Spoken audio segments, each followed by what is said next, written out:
Hello everyone, welcome to my channel guys. आप please मेरे चैनल को लाइक शेयर सब्सक्राइब करें एंड बेल आइकन को प्रेस करें ताकि मेरी आने वाली सभी वीडियोस के नोटिफिकेशन आपको मिल जाए। सो आज इस वीडियो में हम सॉल्व करने वाले हैं क्लास 10th मैथ्स एनसीईआरटी से chapter 8 trigonometry exercise 8.2 question number 4। Question is state whether the following are true or false. Justify your answer. So first part is sin a plus b is equal to sin a plus sin b. इसके 5 parts हैं, हम one by one उनको solve करेंगे. Okay, sin a plus b is equal to sin a plus sin b. So हमें यहाँ पे बताना है that this statement is true or false.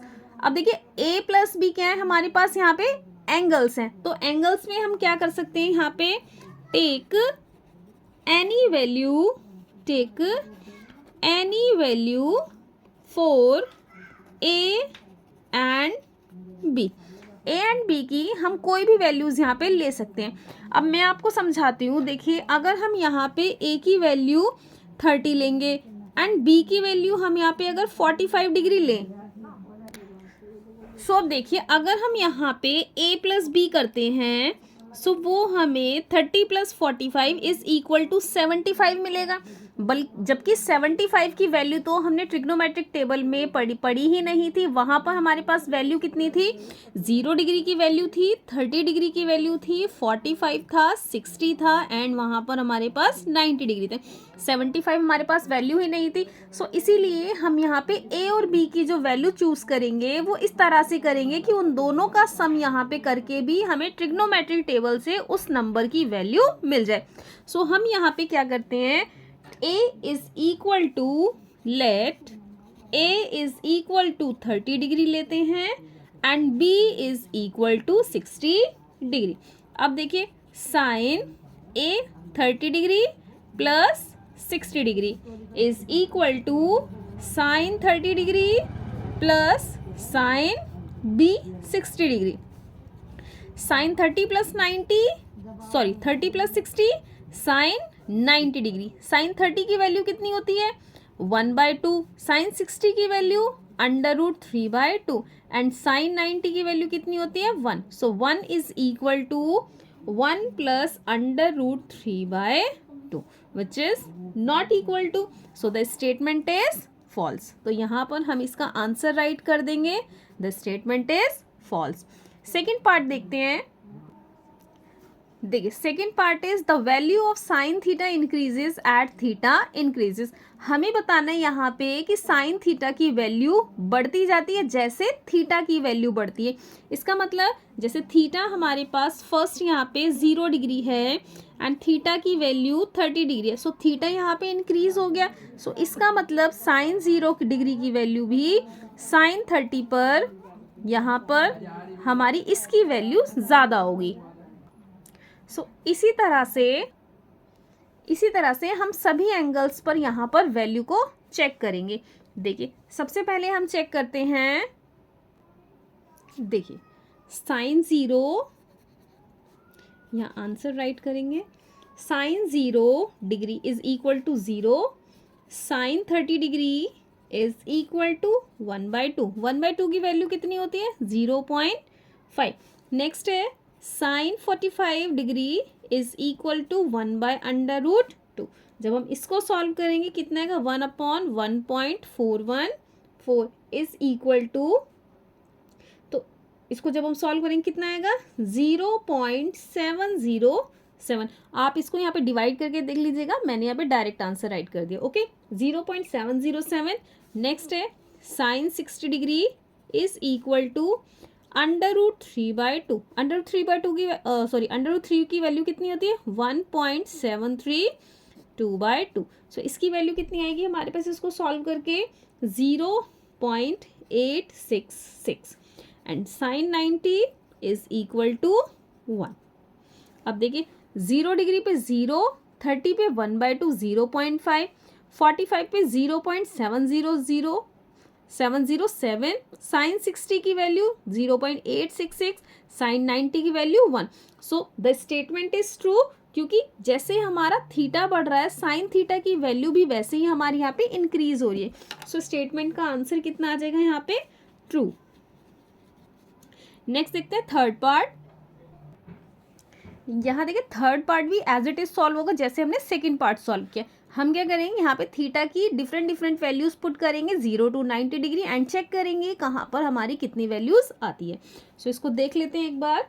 देखिए cos 0, इसका आंसर लिखेंगे cos 0 is equal to 1, cos 30 is equal to √3/2, √3 की value होती है 1.732/2।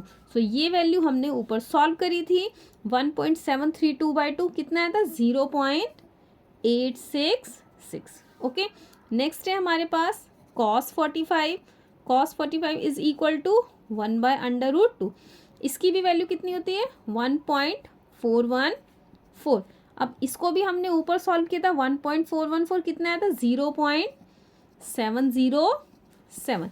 नेक्स्ट आता है हमारे पास cos 60 डिग्री, कितना था 1/2, इसकी value 0.5 and cos 90 degree is equal to 1।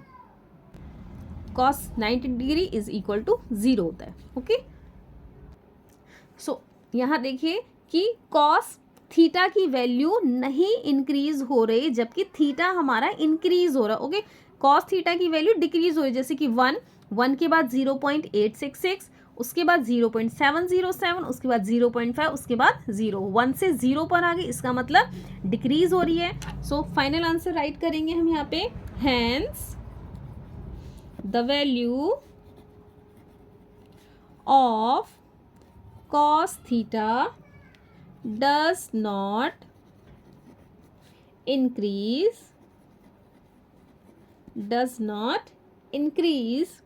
as theta increase। Okay, fourth part देखते हैं। सो द आंसर इज, इसकी स्टेटमेंट का आंसर आएगा हमारा फॉल्स। फोर्थ पार्ट देखते हैं। Fourth part is sine theta is equal to cos theta for all value of theta. यहाँ पर इन्होंने बोला है कि साइन थीटा कॉस थीटा की इक्वल होगा थीटा की हर एक वैल्यू के लिए, थीटा की सभी वैल्यू के लिए। सो हम इसको चेक कर लेते हैं। फर्स्ट हम थीटा की value 4 theta is equal to 45 degree. So यहाँ पे राइट करेंगे, देखिए sine 45 degree is equal to cos 45 degree. So this implies sine 45 की वैल्यू कितनी होती है 1/√2 एंड cos 45 की 1/√2। Okay, so theta is equal to 45 लेने पर हमारा ये वाली जो इक्वेशन है ये वेरीफाई कर गई, बट इसके अलावा हमारी और जो वैल्यूज़ होती हैं उनको भी हम यहाँ पे राइट करेंगे। Next value theta is equal to 30 degree अगर हम लेंगे तो देखिए कितना होगा, sine 30 degree is equal to cos 30 degree. Sine 30 की वैल्यू 1/2 एंड कॉस 30 की वैल्यू √3/2। ओके, सो ये वाली वैल्यू हमारी यहाँ पे इक्वल नहीं आई है। सो इसका मतलब ये स्टेटमेंट भी हमारी फॉल्स हो गई। ओके, क्योंकि थीटा की सभी वैल्यू के लिए साइन थीटा कॉस थीटा के इक्वल नहीं होता है। सो इसका आंसर कितना आएगा, फॉल्स। सो राइट कैसे करेंगे, देखिए यहाँ राइट करेंगे, आंसर राइट करेंगे false.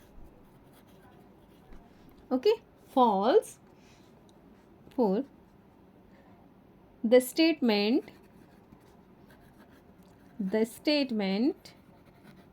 is false for the given condition। Okay, condition क्या है कि थीटा की सभी वैल्यू पर इक्वल होगी। ओके, सो फिफ्थ पार्ट देखते हैं। Fifth part is cot A is not defined at A is equal to 0 degree. Okay, तो cot A क्या होता है, सबसे पहले हम cot A राइट करते हैं। cot A is equal to cos A upon sin A। Okay, A की वैल्यू हमें क्या पुट करनी है, यहाँ पे A is equal to 0 लेके हमें इसको सॉल्व करना है। सो फर्स्ट हम राइट करते हैं, देखिए cos A की जगह 0 डिग्री एंड sin A की जगह 0 डिग्री। सो कॉस ज़ीरो की वैल्यू कितनी होती है 1 एंड साइन ज़ीरो की value 0 and we know that कि अगर हम किसी भी नंबर को 0 से डिवाइड करते हैं सो आंसर हमारा नॉट डिफाइन आता है. Not define. Not define means उसको हम इन्फिनिटी पे राइट करते हैं. Okay, infinity. सो इसका आंसर लिखेंगे cot A is equal to not define infinitive. Cot A is equal to infinitive is equal to not define. Hence the given statement